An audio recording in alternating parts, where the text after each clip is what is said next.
বিসমিল্লাহ। গাছে প্রথম লাউ ধরছে, সেই লাউটা কাটা হচ্ছে। ধরতে পারবো না মনে হয়। হ্যাঁ ধরতে পারবো, ধরতে কাটো। হ্যাঁ তুমি কাটো, আমি ধরি। পারবা?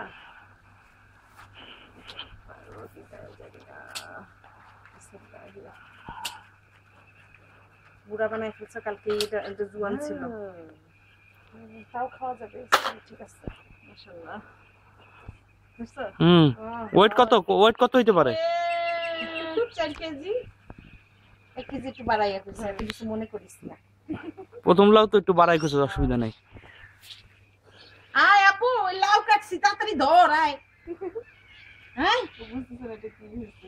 দেখ তাড়াতাড়ি আয়, বুড়াটা রেটে লইয়া ভিডিও কর। আয় আয় আয় আয়, লাউ নাও। আমি শাকটা কাটি। শাক কি করবা? ও নিচে উঠা। ওরে আল্লাহ, ধর একটু ভিডিও কর। ওই আপুর দিকে তাকাও, এই যে ওদিকে তাকাও, ওদিকে তাকাও। এই যে এই তুমি দলো, এটা দলো। ও এই পাশে চলো। পালি না, এই পাশে আসো, দলো, এটা দলো। নাও। তোর তো বড় বেশি ওজন এটার। ঈশা, তোর তো নিজের বেশি ওজন।